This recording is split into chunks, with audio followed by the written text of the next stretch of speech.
باللہ من الشیطان الرجیم بسم اللہ الرحمن الرحیم والضحیٰ واللیل اذا سجا ما ودعک ربک وما قلی وللآخرۃ خیر لک من الاولی ولسوف یعطیک ربک فترضی الم یجدک یتیما فآوی ووجدک ضالا فہدی ووجدک عائلا فأغنی فأما الیتیم فلا تقہر وأما السائل فلا تنہر وَأَمَّا بِنِعْمَةِ رَبِّكَ فَحَدِّثْ۔ توفیق پروردگار سے سورہ ضحیٰ کی تفسیر کرنے لگے ہیں۔ یہ سورہ مکی ہے اور مدنی بھی۔ اس میں دونوں شہروں کے مکی اور مدنی ہونے کے مشترک مطالب، رات اور دن، دو خداوند عالم کی آیات ہیں، دو خدا کی علامتیں ہیں کہ والضحیٰ یعنی دن کے شروعاتی حصے کی قسم، یہ ضحیٰ دن کا شروعاتی حصہ ہے، اور پہلے والعصر دن کا آخری حصہ، دن کا آخری حصہ، واللیل اذا سجا اور رات کی قسم جب وہ پھیلنے لگے، جب وہ پھیلنے لگے۔ کہ قرآن کریم میں سورہ اسراء کی آیت نمبر 12 نے کہا ہے کہ وَجَعَلْنَا اللَّيْلَ وَالنَّهَارَ آیَتَيْن، ہم نے رات اور دن کو آیت قرار دیا۔ رات اور دن خدا کا فعل ہے، خدا کی مخلوق ہے، توحید خدا تک پہنچاتے ہیں یہ رات اور دن۔ یہ دونوں آیت حق ہیں، آیت حق ہیں۔ ضحیٰ دن کی شروعات ہے اور عصر دن کا آخری حصہ ہے۔ اذا سجا یعنی جب اس کی تاریکی پھیلنے لگے۔ کبھی خداوند عالم نے رات کو دن پر مقدم کیا اور قسم رات کی کھائی ہے پہلے اور بعد میں دن کی قسم کھائی۔ کبھی خداوند عالم نے دن کو رات پر مقدم کیا، دن کی پہلے قسم کھائی، یہاں دن کی پہلے قسم کھائی ہے خداوند عالم نے۔ والضحیٰ واللیل اذا سجا اور واللیل اذا یغشا والنہار اذا تجلی، وہاں واللیل اذا یغشا اور پھر والنہار اذا تجلی۔ شب خدا کی خاص رحمتوں کے نزول کا زمانہ ہے کہ لیلۃ القدر خیر من الف شہر، یا ان ناشئۃ اللیل ہی اشد وطئا واقوم قیلا۔ یہ تیرا رات کا اٹھنا تجھے دن کو بڑا مضبوط کرے گا اور تیرے قول کو دن میں زیادہ قوی کرے گا، پائیدار کرے گا۔ بس یہ شب کی خصوصیتیں ہیں، دن کی خصوصیتیں الگ ہیں، شب کی خصوصیتیں الگ ہیں۔ دن کی خصوصیت ایک روشن ہونا ہے اور رات کی خصوصیت تاریک ہونا ہے۔ ایک دفعہ آپ پڑھتے ہیں کہ خاص رحمت خداوند عالم کی رات میں نازل ہوتی ہے کہ سبحان الذی اسریٰ بعبدہ لیلا من المسجد الحرام، پاک ہے خدا کی ذات جس نے اپنے بندے کو سیر کرائی رات کے اوقات میں مسجد حرام سے مسجد اقصیٰ تک۔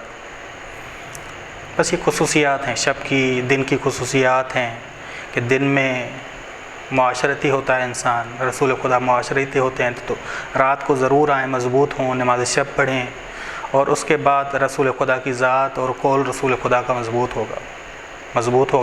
قول مضبوط ہوگا تو لوگوں پہ اثر انداز ہوگا، کیونکہ وہ تبلیغ کرتے ہیں، رسالت کی تبلیغ کرتے ہیں۔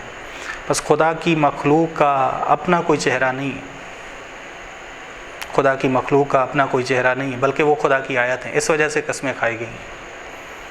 والضحیٰ کیونکہ خدا کا فعل ہے، خدا کی مخلوق ہے، بس یہ خدا تک پہنچانے کے وسیلے ہیں، اس وجہ سے خدا قسم کھاتا ہے۔ اس سورہ کے شان نزول میں ہے کہ جب بعثت کے آغاز میں چند آیات نازل ہوئیں اور اس کے بعد کچھ مدت آیات نازل نہیں ہوئی، قرآن وحی نازل نہیں ہوئی، تو دین کے دشمنوں نے، نبوت کے دشمنوں نے کہا کہ یہ شخص یعنی رسول خدا نبوت کا دعویٰ کر رہا ہے اور اس کا اپنے مولا سے رابطہ کٹ گیا ہے اور اس پر وحی نازل نہیں ہو رہی۔ اس کے بعد یہ سورہ نازل ہوئی۔ بس اس سے معلوم ہوتا ہے کہ سورہ مکی ہے۔ ما ودعک ربک وما قلی، ما ودعک ربک وما قلی، والضحیٰ واللیل اذا سجا ما ودعک ربک وما قلی۔ جو باتیں بنا رہے تھے وحی کا سلسلہ کٹا، جو رسول خدا کے بارے میں باتیں بنا رہے تھے، رسول خدا کو خداوند عالم نے کہا ما ودعک ربک وما قلی، تیرے رب نے تمہیں وداع نہیں کیا، رہا نہیں کیا، خدا حافظی نہیں کی، رابطہ ختم نہیں کیا. وما کلا ہی نہیں، وہ ناراض نہیں ہوا، وہ ناراض نہیں ہوا، اس کی محبت میں کوئی کمی نہیں آئی. وما کلا، اس کی محبت میں کوئی کمی نہیں آئی. بس تو پریشان نہ ہو، ان کی باتوں پہ تو پریشان نہ ہو. وَلَلْآخِرَةُ خَيْرٌ لَكَ مِنَ الْأُولَىٰ، اور حتماً آخرت دنیا سے کہیں بہتر ہے. کیونکہ آخرت، دنیا میں بھی ہم تمہیں بہت کچھ دیں گے، لیکن آخرت میں جو جزا ہوگی ابدی ہوگی. دنیا میں ایک چیز دیں گے ہم تمہیں، لیکن ختم ہونے والی. آخرت کا اجر ابدی ہے، نہ کٹنے والا ہے. بس دنیا سے بہتر ہے، جو بس دنیا سے بہتر ہے. بس آخرت کو یاد کر کے تم زندگی گزارو. بس وَلَسَوْفَ يُعْطِيكَ رَبُّكَ فَتَرْضَىٰ، اور خدا تمہیں عطا کرے گا، تیرا رب تمہیں عطا کرے گا تاکہ تو راضی ہو جائے. بس خدا تمہیں وہ عطا کرے گا جس سے تو راضی ہو جائے. اس کی عطا مطلق ہے تاکہ تم مقام رضا تک پہنچاؤ، راضیتاً مرضیہ بن جاؤ، راضیتاً مرضیتاً کے مقام تک پہنچ جاؤ. الم یجدک یتیما فآویٰ،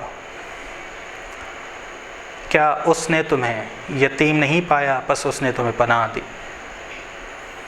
رسول خدا صلی اللہ علیہ وسلم جب ماں کے شکم میں تھے تو والد وفات پا گئے،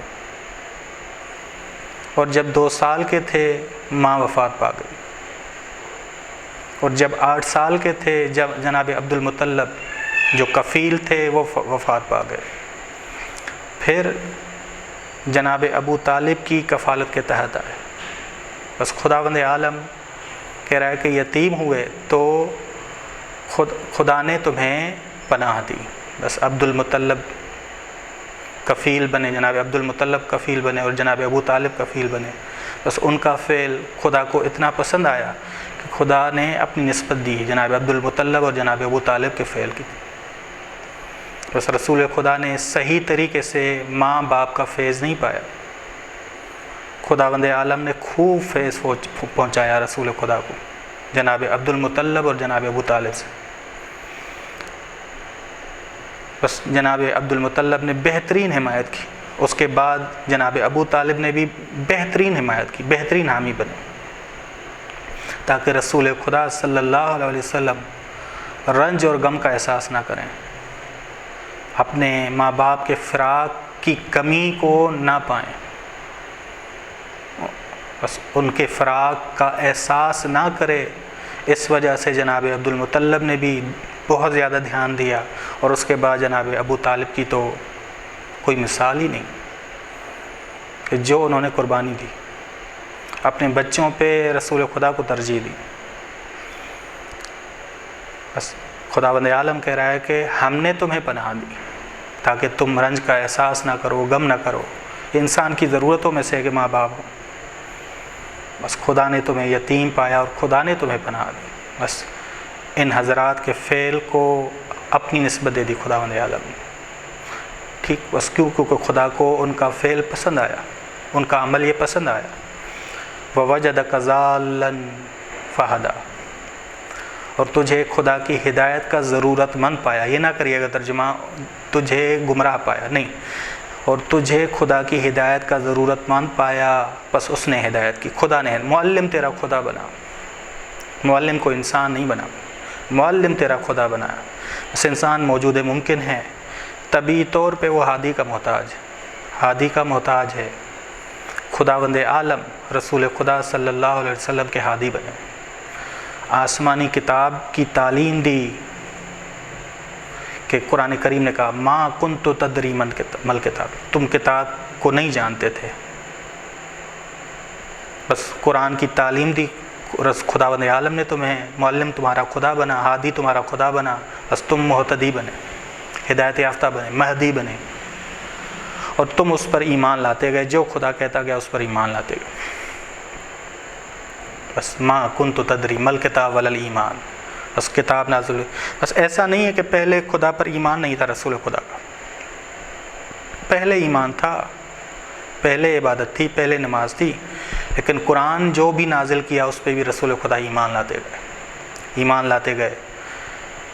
بس ووجدک ضالا فہدا، بس اس نے تمہیں خدا کی ہدایت کا ضرورت مند پایا، بس خدا نے تمہیں ہدایت دی، ہادی تیرا خدا بنا، تم بنے مہدی۔ بس خدا کی طرف سے جو ہدایت یافتہ ہو وہ لوگوں کے لیے ہادی بن جاتا ہے، لوگوں کے لیے ہادی بن جاتا ہے۔ ووجدک عائلا فاغنا، اور تمہیں دنیاوی مال کے بغیر پایا اور تمہیں امیر کر دیا، مالدار کر دیا۔ بس خداوند عالم نے جناب خدیجہ سلام اللہ علیہا کے فعل کو اپنی نسبت دی۔ بس جناب خدیجہ نے اپنا پورا مال رسول خدا کو بخش دیا تاکہ وہ راہ خدا میں خرچ کریں، راہ خدا میں خرچ کریں، کیونکہ بندے نے خدا کی رضا کے لیے اپنا مال دے دیا۔ خدا کو فعل جناب خدیجہ کا پسند آ گیا، خدا نے اپنی نسبت دے دی کہ ہم نے تمہیں فقیر پایا، مال کے بغیر پایا، بس ہم نے تمہیں امیر کر دیا، امیر کر دیا۔ اب تمہارے پاس مال آیا، پہلا کام سائلین میں سے خاص، فَأَمَّا الْيَتِيمَ فَلَا تَقْهَرْ، بس یتیم اگر تیرے پاس آئے مال آنے کے بعد تو اسے خوار نہ کرنا، تو اس پر غلبہ پا کر خوار نہ کرنا، بس اس کی مدد کرنا، اس کے کام آنا۔ وَأَمَّا السَّائِلَ فَلَا تَنْهَرْ، اور سائل کو رنجیدہ نہ کرنا۔ سائل عام ہے، یتیم خاص ہے، سائل عام ہے۔ یہ کسان ہوگا، فقیر ہوگا، نیاز مند ہوگا، سائل ہوگا، جو ہوگا تو اس سے مالی درخواست کرے گا تو اسے رنجیدہ نہ کرنا۔ مال آنے کے بعد خود سے تم جدا نہ کرنا، بس ان کی مدد کر کے اپنی زندگی کا حصہ بناؤ، انہیں اپنی زندگی کا حصہ بناؤ۔ وَأَمَّا بِنِعْمَةِ رَبِّكَ فَحَدِّثْ، جبکہ جو تیرے رب کی نعمت ہے اس کے لیے دعا کرتا رہے، حدث بیان کریں، دعا کر، شاکر بن، زبانی لحاظ سے دعا کر۔ الحمدللہ رب العالمین، بس شاکر قلبی لحاظ سے بھی بننا ہے، عملی لحاظ سے بھی بننا ہے، زبانی لحاظ سے بھی بننا ہے۔ بس جو خدا تمہیں نعمت دے اس پہ کیا کہے؟ الحمدللہ علی ما انعم، تمام تعریف اس کے لیے، خدا کے لیے جس نے ہم پہ نعمت کی، جس نے مجھ پہ نعمت کی۔ بس سائلین اور یتیموں میں بھی خرچ کرو تاکہ عملی شکر بجا لاؤ، یہ عملی شکر تھا۔ زبان سے دعا بھی کیا کرو، پہلے عملی شکر بتایا، عملی شکر کرو، قلبی شکر کرو، اب زبانی طور پہ دعا بھی کیا کرو خدا کی بارگاہ میں۔ فحدث نہیں بیان کریں، خدا کی بارگاہ میں دعا کر۔ بس تبھی آپ دیکھیں گے روایات میں ہے کہ جب بھی نیا لباس پہنو تو یہ دعا کیا کرو، ائمہ علیہ السلام کی سنت، جب بھی نیا لباس پہنو یہ کہو الحمدللہ الذی کسانا، تمام تعریف خدا کے لیے جس نے ہمیں یہ لباس پہنایا۔ بس دعا بھی ساتھ ہے، بس عملی شکر بھی کرنا ہے، قلبی شکر بھی کرنا ہے، اور نیا لباس پہن کے جب بھی کوئی نعمت ملے اس پہ خدا سے دعا بھی کرنی ہے۔ جیسے نیا لباس پہن کے ہم دعا کرتے ہیں، ائمہ کی یہ سنت تھی الحمدللہ الذی کسانا۔ یہ سورہ ضحیٰ تھی کہ والضحیٰ واللیل اذا سجا، پہلے قسمیں کھائی گئیں خدا کے فعل کی، خدا کی مخلوق کی، کیونکہ یہ آیت ہیں خدا تک پہنچانے کے لیے، توحید تک پہنچانے کے لیے۔ اور اس کے بعد خداوند عالم رسول خدا سے مخاطب ہوا، جو وہ باتیں بنا رہے تھے وحی کے کٹنے کے حوالے سے اس کا جواب دیا، اور اس کے بعد رسول خدا سے مخاطب ہو کے رسول خدا کے حوالے سے کہا کہ ہم نے تم پر یہ نعمتیں نازل کی، جو رسول خدا پہ نعمتیں نازل کی اس کے حوالے سے یہ سورہ گفتگو کر رہی ہے۔ وصلی اللہ علی محمد اہل بیتہ الطیبین الطاہرین۔